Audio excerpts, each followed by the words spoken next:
साल है 2018। मैं नया नया 10th क्लास के लिए एक न्यू स्कूल में एडमिशन ली थी। एंड उस स्कूल में जाते ही on the third day itself मैं अपने क्लासमेट्स 4-5 को बिठाकर ग्राउंड में लंच ब्रेक में बता रहा होता था कि क्यों मैस्टरबेट नहीं करना चाहिए, किस तरह दिमाग खराब हो जाता है, उनको डोपामिन बेसलाइन के बारे में बता रहा होता था। एंड मैं अपनी तरफ से सोच रहा था कि मैं हेल्प कर रहा हूँ। हुआ पता है क्या, अगले दिन जब मैं स्कूल गया तो पता लगा मेरा निकनेम पड़ चुका है बाबा। क्यों? क्योंकि मैं बहुत ज़्यादा ज्ञान देता हूँ। उस दिन समझ आया कि एक एक बंदे से मत्था मारने की जगह ना ज़्यादा लोगों से बात करनी चाहिए एंड ज़्यादा लोगों तक मैसेज पहुँचाना चाहिए। हो सकता है अभी भी इस वीडियो में 1000 लोग मेरा मजाक बनाएंगे, पर अगर एक की भी हेल्प होती है that is all I want. क्योंकि वो तो चूट टैग था, ये तो चैट टैग है। आगे मैं जो भी कहने वाला हूँ वो इस लेमन की तरह खट्टा कोड़ा कड़वा हो सकता है, इसलिए अगर अभी वीडियो छोड़नी then get lost. Do you know porn का one of the most biggest side effect क्या है? You become a sigma male. ये आप फोटो देख सकते हो ना अपनी स्क्रीन में। This is exactly how your mind works starts working. क्योंकि तुम्हारे अंदर जो ड्राइव है ना, मोटिवेशन आनी किसी चीज़ को देखकर, वो तुम फेक वे में ले लेते हो किसी फेक चीज़ को देख। दिमाग को लगता है हो गया पर्पस कंप्लीट। जब पर्पस कंप्लीट हो जाता है तो मोटिवेशन नहीं आती। एंड इसीलिए पोर्न से हमें डिप्रेशन तक हो जाती है। पोर्न से हम लोनर बन जाते हैं। पोर्न से हम कमरे में सड़ने वाला बन जाते हैं। एंड पोर्न से हमें सोशल स्किल्स जैसी वीडियोस देखनी पड़ती है, जो कि एक नेचुरल चीज़ है। I mean think about it. क्या तुम्हारे बाप ने कभी सोशल स्किल्स की वीडियोस देखी हैं? तुम्हारे दादा ने देखी होंगी? Obviously no. तुम्हें क्यों देखने की जरूरत है? क्यों तुम आज बैटमैन की डीपी यूज़ करते हो? क्यों तुम शायद किसी से बात नहीं हो पाती? One of the biggest reason is porn. Trust me, अगर तुम पोर्न को क्विट करते हो तो तुम अपने कॉन्फिडेंस में बूस्ट पाते हो, तुम अपनी सोशल स्किल्स में बूस्ट पाते हो। तुम किसी भी कन्या से बात करते हो, तुम्हें ऐसा फील नहीं होता है कि तुम कुछ गलत चीज़ कर रहे हो, तुम्हें एक झिझक नहीं होती। यहाँ पर जो घबराहट होती है वो भी नहीं होती है। अगर मैं तुम्हें एक स्पेसिफिक इंसिडेंट बताऊँ ना, तो उसी 10th क्लास में पता क्या हुआ, जब मैंने बिल्कुल स्टार्टिंग में अर्ली टाइम में पोर्न छोड़ने की कोशिश स्टार्टिंग में की थी ना, और मुझे 20 दिन लगातार हो गए थे छोड़े हुए, तो उस टाइम पर मैं जब 2-3 लड़कियों के पीछे बैठा हुआ था तो सडनली आई नोटिस्ड कि मेरे में बहुत ज़्यादा कॉन्फिडेंस है। And I was talking to them freely. मैं उनका बाल खींच दे रहा था, उनकी कॉपी छीन ले रहा था, समथिंग जो कि एक नेचुरल ह्यूमन टेंडेंसी है। 10th क्लास के बच्चे यही करते हैं ना, आफ्टर ऑल। लड़का लड़की खेल रहे हैं, कुछ कुछ कर रहे हैं। क्योंकि बस 20 दिन पहले मैं एक ऐसा बच्चा था जो कि कोने में बैठता था, वही बच्चा बच्चों के साथ खेल रहा था, बाकी क्लास के लड़कियों के साथ खेल रहा था, बात कर रहा था। एंड दैट इज समथिंग जो कि मेरे लिए बहुत ज़्यादा इंपॉर्टेंट और वेल वर्थ चीज़ थी। और ट्रस्ट में आप भी कुछ इसी तरह की चीज़ को एक्सपीरियंस करोगे, और आपको करनी भी चाहिए। पता है क्यों? क्योंकि मैं तो 2018 में था 10th क्लास में। नाउ थिंक अबाउट इट, मेरे को फ़ोन मिला था अराउंड 6th-7th क्लास में, वेरस तुम्हें फ़ोन मिला होगा या पोर्न की एडिक्शन लगी होगी 4th-5th क्लास में। तो तुम मेरे से 3 ईयर्स ज़्यादा फकड अप हो कंपेयर टू मेरे 10th वाले वर्जन के। तो अगर अभी तुम 10th, 9th, 11th, 12th में हो, it is the right time कि तुम अभी पोर्न छोड़ दो। एंड तुम्हारे लिए तो मस्त है। नंबर 4 है, अपनी नज़रों में एक कुत्ते का बेटा बन जाना। देखो होता क्या है ना कि हम बोलते रहते हैं मेरा कॉन्फिडेंस कहाँ है, कॉन्फिडेंस चाहिए, कॉन्फिडेंस चाहिए, कॉन्फिडेंस चाहिए। But think about it, confidence क्या होता है? अगर एवोल्यूशनरी कंसेप्ट से देखें तो कॉन्फिडेंस का मतलब क्या है? कॉन्फिडेंस अगर केवमैन टाइम पीरियड में जाएं तो वो होगा कि एक बंदर को, हमारे पूर्वज बंदर जो थे, उनको अपने ऊपर कितना ट्रस्ट है कि वो एक शेर से लड़ सकते हैं। अब वो कॉन्फिडेंस कैसे आता होगा उस टाइम पे? तुम्हें क्या लगता है? फर्स्ट टाइम तो हर बंदर को डर लगता होगा जब फर्स्ट हंट करने जाता होगा। पर जैसे जैसे उसने 4 हंट कर लिए, 5 हंट कर लिए, 6 हंट कर लिए, तो उसको फील होता होगा आई कैन डू दिस, ये मेरे ही बनी हुई चीज़ है and I have nothing to worry about. अब मैं अगर तुम्हें कहूँ कि भाई PUBG मोबाइल ओपन कर, तुम कर लोगे? तुम्हें कॉन्फिडेंस की ज़रूरत नहीं है। मैं बोलूँगा 10 किल कर, तुम कर लोगे? कॉन्फिडेंस की ज़रूरत नहीं है। क्यों? क्योंकि वो एक फेमिलियर चीज़ है ना, की है, खुद पे ट्रस्ट है। पहले भी 1000 बार ओपन की है, इंस्टा ओपन करना है, की है। पर अगर मैं भी बोलूँ कि जाकर यूट्यूब वीडियो पे कॉन्फिडेंटली बोल, नहीं बोला जाएगा, क्योंकि कॉन्फिडेंस नहीं, क्योंकि खुद पे ट्रस्ट नहीं है। तो ये जो चीज़ है ना, ये कॉन्फिडेंस आसमान से आता है, वो ऐसा नहीं है। कॉन्फिडेंस आता है अपने ऊपर ट्रस्ट होने से। अब ये 2 तरह से हो सकता है। एक तो मैंने केवमैन टाइम पीरियड वाला बता दिया, सेकंड बताया अपनी नज़रों में तुम खुद को कैसे समझते हो। अगर तुम खुद के साथ कोई वादा करते हो कि मैं कल से 50 ग्राम प्रोटीन खाऊंगा और जिम जाऊंगा दिन में 1 बार, और तुम चले जाते हो, रोज जाते हो, तो तुम अपने ऊपर ट्रस्ट कर सकते हो। जिस तरह एक दोस्त पे किया जाता है, अपने ऊपर भी कर सकते हो, क्योंकि तुम बेवकूफ़ नहीं बनाते किसी का। तुम जो बोलते हो वो करते हो, बेसिकली मर्द की जवान। अब जब ऐसा होता है तो क्या होगा कि अगर सडनली तुम्हें किसी चीज़ को करना है, किसी मुश्किल चीज़ को करना है, तो यू विल फील कि हाँ मैं कर सकता हूँ, पहले भी की है। पर जब तुम पोर्न देख रहे हो, ये वीडियो देख रहे हो, ऐसी 1000 वीडियोस देख रहे हो कि अंग्रेज़ों की, इंडियंस की, हर टाइप की भाषा में देख रहे हो, what ends up happening is कि बस देखते हो, करते हो नहीं, या करते हो अगले दिन तोड़ देते हो। Now what ends up happening is कि ये सब होने के बाद जब तुम तोड़ देते हो तो धीरे धीरे अपने ऊपर से ना हिम्मत हट जाती है, सेल्फ बिलीफ खत्म हो जाता है। ऐसा फील होता है कि यार मैं तो एक फोन की हैबिट नहीं तोड़ पा रहा जिसकी मैं 1000 बार वादे कर चुका हूँ अपने आप से। कल को घर पे आग लग गई, मम्मी फंस गई आग में, तो मैं कैसे निकालूंगा, कैसे जाऊंगा आग में, क्या मैं जा भी पाऊंगा?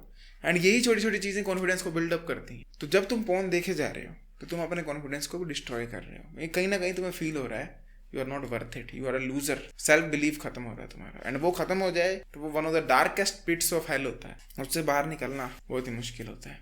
क्यों पता है? क्योंकि यहीं पे आता है हमारा नेक्स्ट पॉइंट। हमारे माइंड के लिए ना और नर्वस सिस्टम के लिए अगर 2 ऑप्शन हो ना, फेमिलियर हेल, जाना पहचाना नर्क, या फिर अनजाना स्वर्ग, हेवन, जन्नत, तो हमारा दिमाग हमेशा एक जाने पहचाने नर्क को ही चूज करेगा, चुनेगा। पता है क्यों? क्योंकि हमारा दिमाग बना है हमें प्रोटेक्ट करने के लिए, नर्वस सिस्टम बना है हमें प्रोटेक्ट करने के लिए। हम एक बंदर जैसी चीज़ हैं जो कि आसमान में उड़ रहे हैं और बहुत एडवांस हो चुके हैं, बट स्टिल अंदर ही अंदर हमारी फटी पड़ी है हर सेकंड मौत से। तो हमारा दिमाग हमें बचा के रखना चाहता है। And best way to protect one is to understand what is comfort, to understand कि तुम कहाँ पे हो, किस घर पे हो, किस कमरे में हो। जितना ज़्यादा सेफ हो उतना ही ज़्यादा तुम स्ट्रेस फ्री फील करते हो। वेराज किसी नई जगह पे जाते हैं तो इंट्रोवर्ट्स बहुत बोलते हैं कि I feel my batteries are drained out. वो बैटरीज ड्रेन नहीं हो रही हैं, एंग्जाइटी बिल्ड हो रही है अंदर ही अंदर, दिमाग की फटी पड़ी है, सेल्फ कॉन्फिडेंस बचा नहीं है, एक अनफेमिलियर हेवन है, इस सड़े हुए कमरे से बाहर हो, दिमाग को डर लग रहा है, साला ये तो 10 बार मुठ का पता करता है फिर मुठ मार देता है, अबे कहाँ ले आया बाहर, मरेगा साला, इसको स्ट्रेस देता हूँ। फिर ये इंटरनेट पे जाके बोलेगा I am introvert, my battery shut off, I need alone time. फिर इसको भगाएंगे कमरे में। एंड यही एक सर्कल है जो कि तुम्हें तबाह कर रहा है। इसलिए अंडरस्टैंड दिस कि जब भी तुम्हें डिस्कम्फर्ट फील होता है ना कोई न्यू हैबिट करने में या किसी भी वे में डिफरेंट चीज़ करने में, खासकर पहुंच जैसी चीज़ को छोड़ने में, तो वो माइंड तुम्हारे साथ गेम खेल रहा है। क्योंकि mind would rather choose an unfamiliar नरक, हेल, जहन्नम, देन अ फेमिलियर हेवन, जन्नत, स्वर्ग। और अगर ये कंसेप्ट समझ जाओगे तो तुम समझ जाओगे कि वाओ इस बात में दम है। क्योंकि ये भी चीज़ मैं समझा था जब मैंने इस चैनल पे लगातार वीडियो डालना शुरू की। शुरुआत में रात को जाग के आंखें फटे पड़ी, आंखों में दर्द हो रही है, स्किन काली होती जा रही, डल होती जा रही काम कर करके, तो दिमाग लगातार बोल रहा है नो स्टॉप दिस, लेट जा बेड पे, लेट जा, बंद कर, लेट जा। पर मेरे को ये चीज़ का एहसास हो रहा था कि यार बेचारा दिमाग तो मेरा ही प्रोटेक्शन करने ये सोच रहा है ना। इसको लग रहा होगा कि ये बंदे को प्रोटेक्ट करो, क्या कर रहा है ये, इसे लेटाओ बेड पे, सेव करो इसको। उसको क्या पता कि मैं एक अनफेमिलियर हेवन की तरफ जा रहा हूँ जहाँ पर मैं फाइनेंशियली इंडिपेंडेंट हूँगा, 100 के सब्सक्राइबर्स होंगे। तुम भी इस चीज़ को समझो, जब तुम्हें डिस्कम्फर्ट फील हो रहा है, बुरा फील हो रहा है, दैट इज समथिंग जो कि होना चाहिए, क्योंकि दिमाग को लग रहा है तुम मारे जाओगे। तो अवेयरनेस के साथ गुजरो इस नो पोन की जर्नी से। नंबर 2 है फक्ड अप रिवॉर्ड सेंटर। तुम्हारा दिमाग में ना एक रिवॉर्ड सेंटर होता है। जिस तरह तुम्हारे मम्मी पापा बचपन में रिवॉर्ड देते थे ना, बच्चा नंबर ले आ, फिर एक पजल ले दूंगा, बच्चा ये कर, गेम ले दूंगा, रिवॉर्ड देते थे अच्छी चीज़ करने के लिए या मेहनत करने के लिए। सेम वे तुम्हारे दिमाग में भी एक रिवॉर्ड सिस्टम होता है। मेरे पापा को मैंने अभी जिम शुरू करवाया 1-2 हफ्ते पहले, एंड जिम से आने के बाद कह रहे हैं यार जिम जा कितना मज़ा क्यों आता है। मतलब जब जिम जाता हूँ तो बहुत गंदा लगता है, पहुँच जाऊँ तो आलस आता है, पर एक बार किसी तरह बस जिम मार लूँ, स्क्वाट्स वगैरह मारते हैं वो, तो बोला उसके बाद फील होता है कि वाह यार मैं मतलब कितना मस्त हूँ। और मेरा फिर शराब पीने का मन नहीं करता है। तो मैं सोच रहा था अंदर ही अंदर कि इनको इतना कंसेप्ट जानने की जरूरत नहीं है कि what is reward center, what is dopamine, फोपामिन। इनको बस इतना बता देता हूँ कि आपको अच्छा लग रहा है क्योंकि आप अच्छी चीज़ कर रहे हो। एंड ये चीज़ हर बंदे के साथ होती है। इसलिए तुम देखोगे जो जिम रेगुलरली जाते हैं ना, उनसे फिर छोड़ा नहीं जाता जिम, क्योंकि वो रिवॉर्ड से ही एडिक्टेड हो जाते हैं। एंड ये दिमाग का एक तरह का जरिया है आपको अच्छी हैबिट्स करवाने का, अच्छी चीज़ें करवाने का। पर ये टेक्नोलॉजीज जो है ना, ये इस चीज़ को फकअप कर देती हैं, क्योंकि दिमाग का एवोल्यूशन इतने टाइम से होता है नॉन डोपामिन इंड्यूस्ड इन्वायरमेंट में रहने के लिए, सनसेट दिखने के लिए, सनराइज दिखने के लिए, गाय चराने के लिए।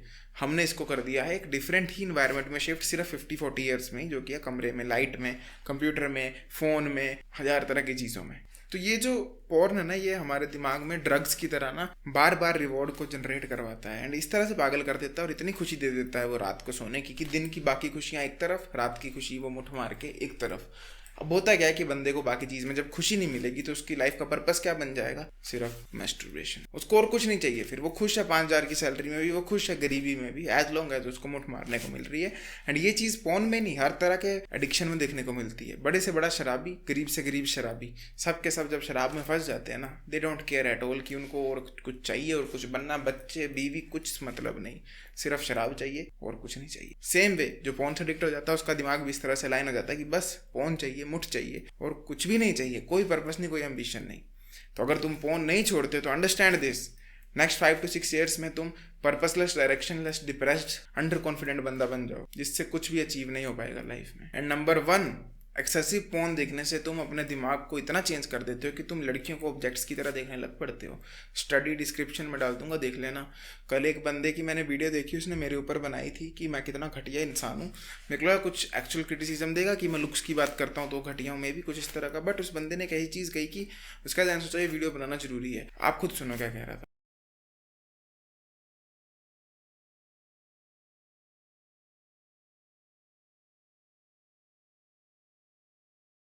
तो ये बंदा कह रहा है कि मैं घटिया इंसान हूँ। क्यों? क्योंकि मैं थंबनेल में हॉट लड़कियां लगाता हूँ। ठीक है, कह सकते हैं, हूँगा। पर उसके बाद जो कहता है वो मेरे कान फाड़ के रख देती चीज़। ये बंदा कहता है कि इसने इस वीडियो में देखो ये लड़की दिखाई है, जो कि मैंने बेसिक क्लिप डाली थी बाय द वे एक लड़की के नाचने की। कह रहा है आधा दिमाग इसको देखकर ही मेरा हिल गया। अब मुझे बुरा उस लड़के के लिए नहीं लग रहा है, क्योंकि उसकी क्या गलती है। हम वाई की तरफ देखेंगे, ऐसा क्यों हो रहा है उसके साथ। बुरा ये लग रहा है कि वो बच्चा पोर्न से कितना एडिक्टेड हो चुका होगा, कितना चिपक चुका होगा कि वो लड़की को देखते ही दिमाग में घटिया ख्याल ले रहा है सिर्फ फोन से। अगर वो बस में सफर करेगा और उसके साथ कोई, मान लो तुम्हारी चाची, बुआ या कोई रैंडम आंटी वगैरह चिपक गई, भीड़ होती है, उसके साथ क्या क्या हो जाएगा। उसी तरह के बच्चे, उसी तरह के लड़के ना चाहते हुए भी फिर मोलेस्ट कर देते हैं लोगों। एंड बाद में जब उन्हें पूछो तो बोलते हैं बहक गया था, या मैंने ज्यादा कुछ नहीं किया, बस टच ही किया। क्योंकि आप देखो ना, ये फोन किस तरह से आपके दिमाग को इतना वो पागल कर देता है कि आप फैंटेसीज डेवलप कर लेते हो डिफरेंट तरह की। जो बंदा एक लड़की को ऐसे नाचते हुए देखकर ही पागल हो जा रहा है, हिल जा रहा है उसका दिमाग, उसको एक मेरे ऊपर वीडियो बनानी पड़ रही है ताकि वो कुछ कर ना ले। तो जस्ट इमेजिन एक्चुअली में कोई लड़की उसके साथ गलती से चिपक गई तो उसका क्या हो। इसीलिए भाई, अगर तुम्हें बाकी चीज़ों से मतलब नहीं ना, एटलीस्ट इस समाज के लिए तो पोर्न देखना बंद कर दो। आई कैन गारंटी यू, जितने भी लड़के बस में बंदियों को छेड़ते हैं ना, जो कि बहुत बड़ी मात्रा है, अगर कोई भी मेरी वीडियो लड़की देख रही है उनको पता होगा, क्योंकि मैंने आज तक जिस भी लड़की से बात की, सब की सब लड़कियों को बस में या ट्रेन में या कहीं ना कोई लड़का मोलेस्ट कर चुका है। ऐसे हल्का सा टच कर दिया, कर दिया, वो कर दिया। ये सब के सब लड़के, अंकल, बूढ़े, most of them are addicted to porn. And इतने एडिक्टेड होते हैं कि इनको फैंटेसीज डेवलप हो जाती हैं पोर्न की फेक स्टोरीज देखकर, कि अगर मैं ऐसे करूँगा ये भी फिर टर्न ऑन हो जाएगी, फिर नंबर दे देगी, फिर तो बैंग बैंग होगा। एंड ये ना चाहते हुए भी गधों की तरह ज़ोंबी बन चुके हैं, जो कि प्लैग्ड हो चुके हैं इस वेनम से, इस वायरस से। और आज यही फिर लड़कियों को छेड़ते हैं। तो भाई, अगर तुम पोर्न देखते हो ना, जस्ट स्टॉप दैट। क्योंकि तुम अपने साथ बुरा कर ही रहे हो, पर ये पूरी इन्वायरमेंट के साथ बुरा कर रहे हो, जहाँ पर तुम्हारी वजह से बाकी रैंडम लड़कियां पिस रही हैं, तुम उनको मोलेस्ट कर दे रहे हो। एंड ये एक्चुअल साइंटिफिक बात है, इस पर स्टडी हो चुकी है। जो लड़के पोर्न देखते हैं, जो हस्बैंड्स पोर्न देखते हैं, वो अपनी वाइफ को बीट तक कर सकते हैं। वो अपनी वाइफ को एक टूल की तरह देखते हैं कि ये वाइफ नहीं है, एक मशीन है सेक्स की। तो एक्चुअली में जो बॉन्ड बनता है, रिलेशन बनता है, वो भी बहुत गलत बनता है। एंड डर ये सोच के लगता है मेरी जनरेशन के कितने लड़के एडिक्टेड हैं पोर्न से, जब उनकी कल को शादियां होंगी तो क्या कहर बरसेगा। एंड मैं ये नहीं कह रहा हूँ लड़के एडिक्टेड हैं, लड़कियां भी होंगी कई सारी, एंड लड़कियां भी इस वे में करती होंगी लड़कों को। डोंट थिंक कि मैं फेमिनिज्म हूँ या वो जो भी होता है वो वेयर डैश टर्म्स। मैं एक्चुअली मैं आंखों से देखी बात बता रहा हूँ तुम्हें। तो it is high time you stop porn. ब्रह्मचर्य का पालन करो। अगर तुम्हें बहुत ही पागलपंती होती है या ब्रह्मचर्य नहीं कर सकते, किसी और धर्म के हो, या तुम इसको कुछ भी अजीब चीज़ मानते हो, तो बस पोर्न मत देखो। ज़िंदगी में कुछ उखाड़ लो, कुछ कर लो। क्या एक्चुअली में जब शादी होगी तब जो भी करना है वो कर लेना, but don't watch porn. This will literally destroy your life. बाकी अगर तुम अपने फेस से इतना सा ही परेशान हो, checkout the first link in description या फिर पिंड कमेंट। डिस्क्रिप्शन में आपको मेरा insta ID and discord server मिलेगा, दोनों को ज्वाइन और फॉलो बटन दबा दो। I will be seeing you next time. Till then as usual, to seat everyone, जागते रहो। वाह।